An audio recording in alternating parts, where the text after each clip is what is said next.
प्यारे बच्चों, आज हम शिक्षा निदेशालय की वर्कशीट नंबर 34 को समझेंगे। यह 9वीं कक्षा की अर्थशास्त्र की जो पुस्तक है, पाठ 3 निर्धनता एक चुनौती से लिया गया है।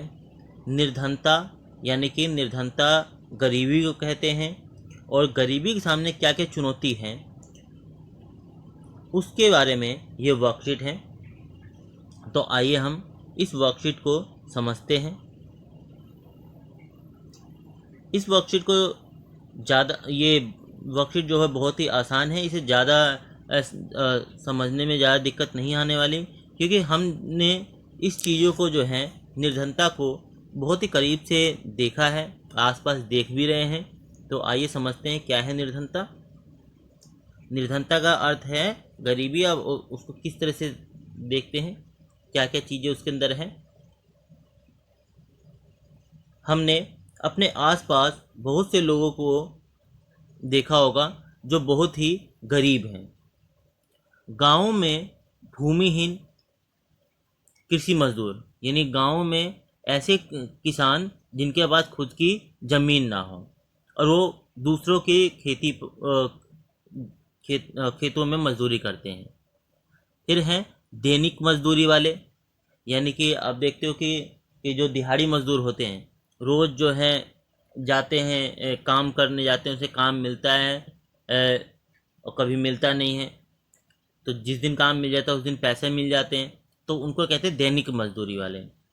रिक्शा चालक, कूड़ा बीनने वाले, भिखारी, बेसहारा अनाथ, फुटपाथ या शहरों की झुग्गियों में रहने वाले लोग जो अपनी रोजाना की ज़रूरतों को पूरा करने के लिए असमर्थ हैं। ये सब हमने आसपास देखा होगा। अब निर्धनता का अर्थ क्या है? निर्धनता का अर्थ है भूखमरी और आश्रय का ना होना, यानी कि भूखमरी यानी खाने की चीज़ें ना होना और घर का ना होना। ये एक ऐसी स्थिति है जब माता पिता अपने बच्चों को विद्यालय नहीं भेज पाते। जब भूखमरी होगी, घर में खाने को ही नहीं होगा या छत ही नहीं होगी, मतलब कि घर नहीं होगा, तो क्या होगा कि माता पिता ऐसी सिचुएशन में बच्चों को विद्यालय भी नहीं भेज पाते। और जब कोई वो बच्चा बीमार हो जाता है तो उसका अच्छे से इलाज भी नहीं करवा पाते, या परिवार के किसी सदस्य को कोई बीमारी हो जाती है तो उसका इलाज अच्छे से नहीं करवा पाते। इस स्थिति को हम निर्धनता कहते हैं। निर्धनता में अच्छा स्वच्छ पेयजल यानी कि साफ पानी और सफाई सुविधाओं का भी अभाव रहता है। नियमित रोजगार की कमी रहती है कि उसे टाइम टाइम से रोजगार नहीं मिलता। न्यूनतम शालीनता का जो स्तर का अभाव रहता है, यानी जो सुविधाएं जीवन के लिए न्यूनतम हैं वो भी उसे नहीं मिलती। असहायता की भावना के साथ उसे जीना पड़ता है कि उसे पता है कि उसे कोई सहायता नहीं मिल पाती है, कहीं से भी सहायता नहीं मिल पाती है। निर्धन लोग ऐसी स्थिति में रहते हैं जिनमें उनके साथ सभी स्थानों पर दुर्व्यवहार होता है। देखते हो कि जो निर्धन लोग होते हैं, गरीब लोग होते हैं, उनके साथ जो है लोग अच्छा व्यवहार नहीं करते हैं। अक्सर ये देखने में आता है। कोई भी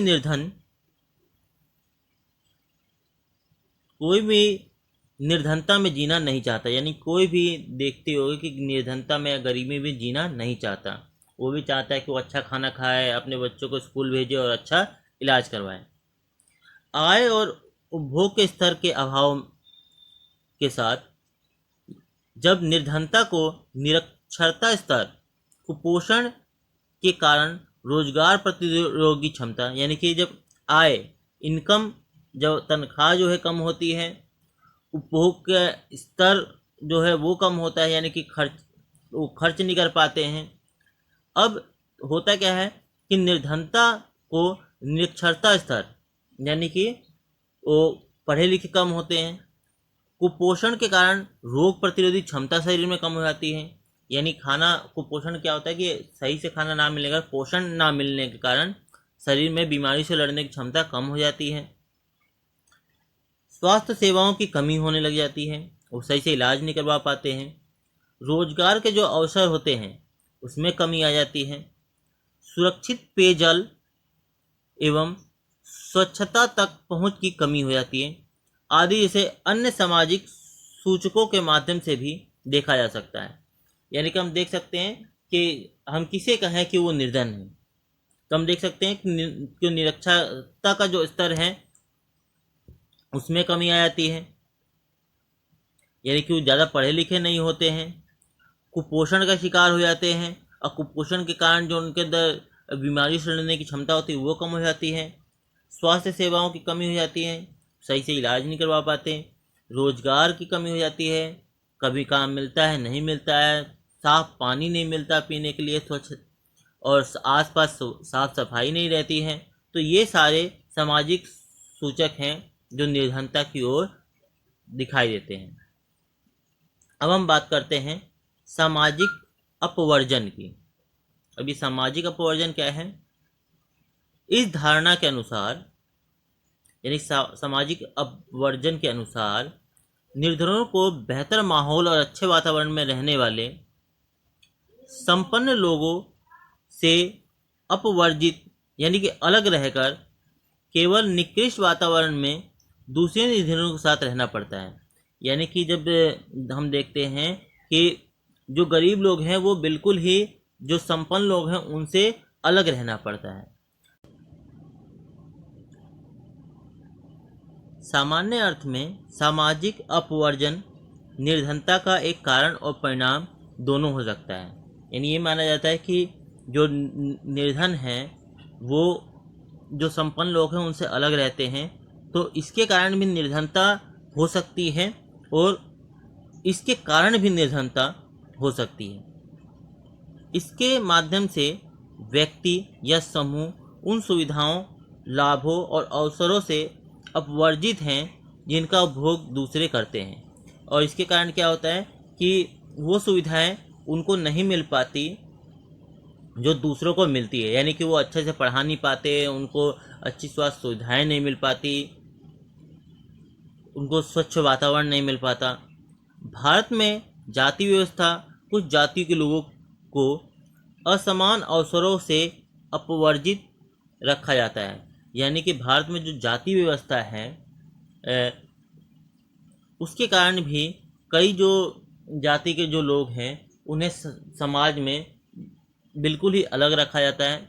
गांव में उनके अलग टोले बने होते हैं, उनको एक कोने में ढकेला जाता है।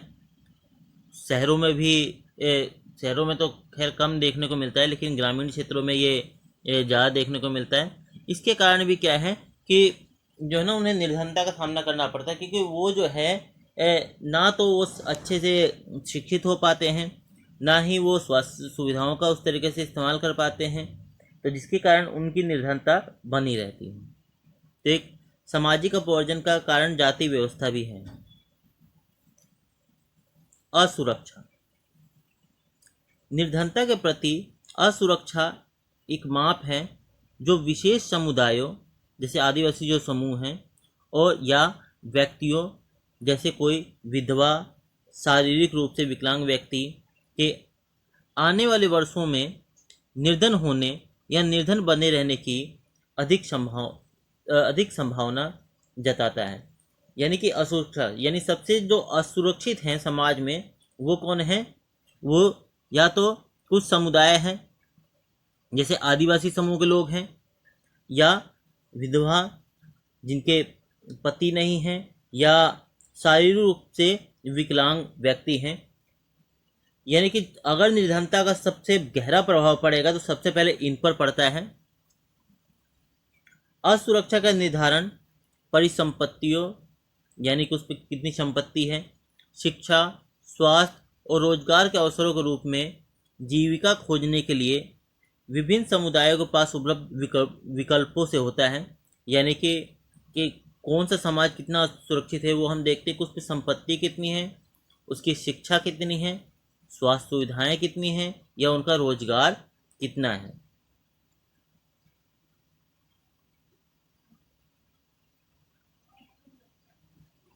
इसके अलावा जब प्राकृतिक आपदा आती है, जैसे भूकंप, सुनामी या आतंकवाद जैसी घटना आती हैं, तो इन सब मामलों में सभी लोगों पर बुरा प्रभाव पड़ता है।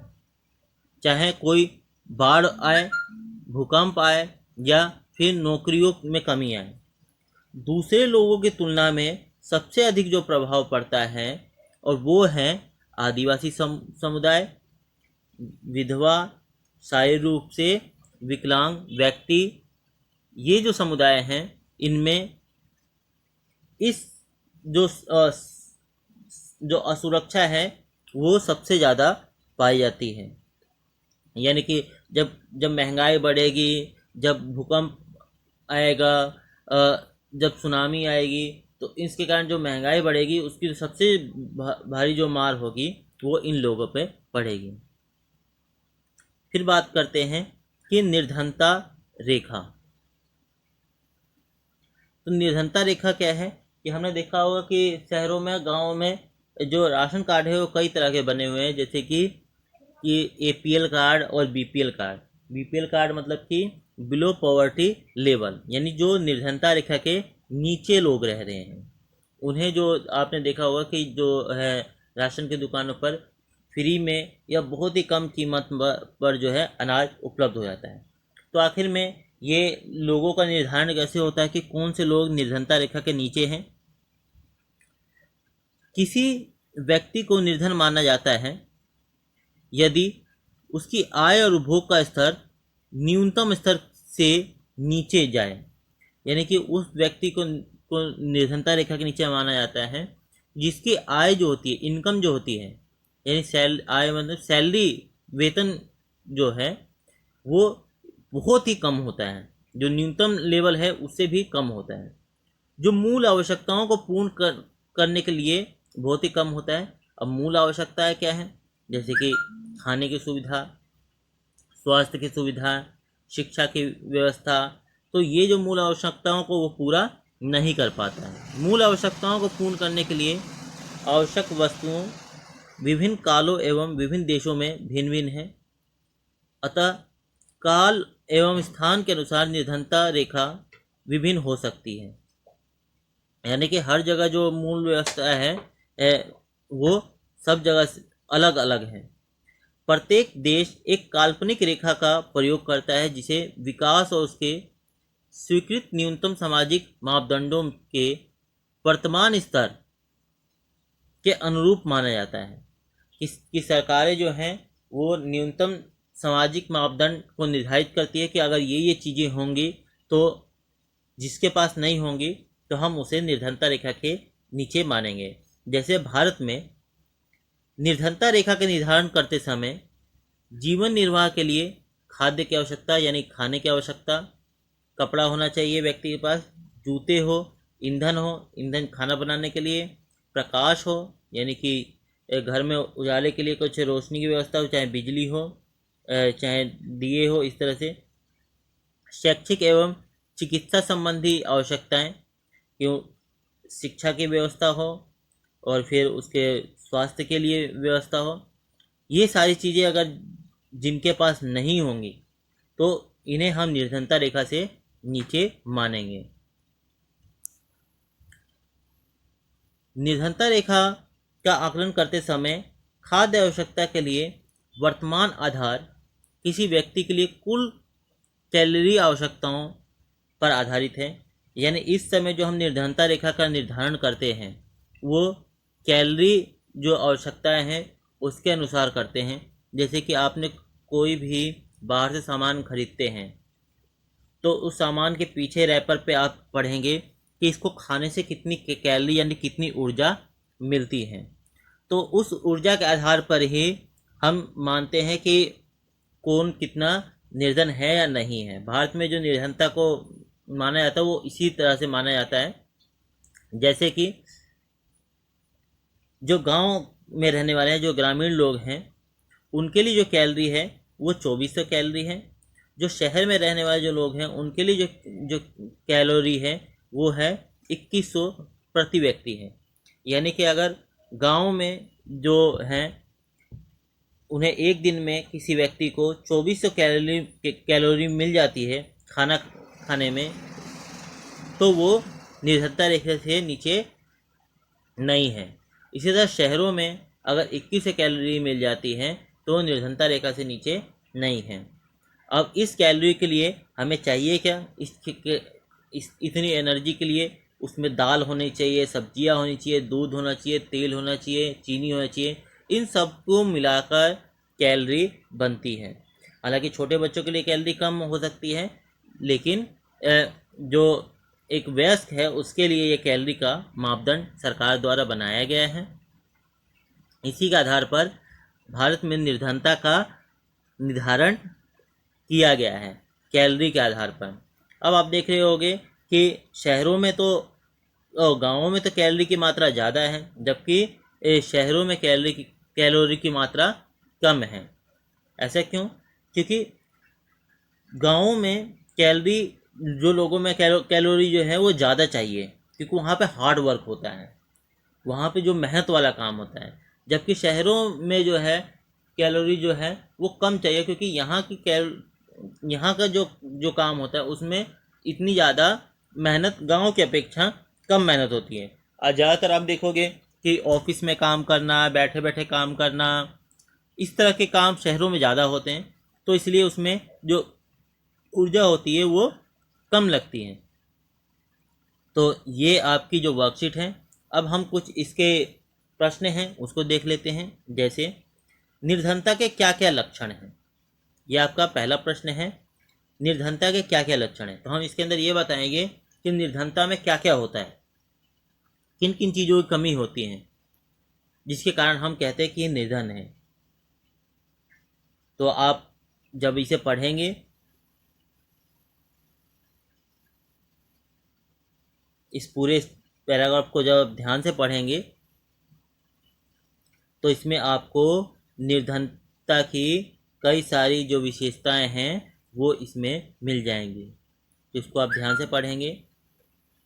इसके बाद जो दूसरा प्रश्न है, निर्धनता से लोगों का जीवन किस प्रकार प्रभावित होता है, यानी जो गरीबी है वो अगर है तो लोगों का जीवन किस प्रकार प्रभावित होता है, कि किस तरह से उनको क्या क्या सुविधाएं नहीं मिल पाती हैं और किन किन समस्याओं का उन्हें सामना करना पड़ता है। तो दूसरा क्वेश्चन है कि निर्धनता से लोगों का जो जीवन हो किस प्रकार प्रभावित होता है, यानी कि उनको क्या क्या समस्याओं का सामना करना पड़ता है, गरीबी से क्या क्या समस्याओं का सामना करना पड़ता है। फिर तीसरा है सामाजिक अपवर्जन और निर्धनता किस प्रकार एक दूसरे का कारण है, परिणाम, ये किस प्रकार से उसका परिणाम है। यानी सामाजिक अपवर्जन, सामाजिक अपवर्जन मतलब कि समाज से उनको अलग कर देना, ठीक है, उससे निर्धनता किस प्रकार हो सकती है, ठीक है, ये एक दूसरे का परिणाम किस प्रकार से है, इसको हमें लिखना है। कि समाज के कुछ लोगों को समाज से अलग कर देते हैं, उन्हें एक कोने में ढकेल दिया जाता है, तो उससे उनके जीवन पर क्या प्रभाव पड़ता है जिससे उसकी निर्धनता बढ़ जाती है। चौथा है प्रश्न,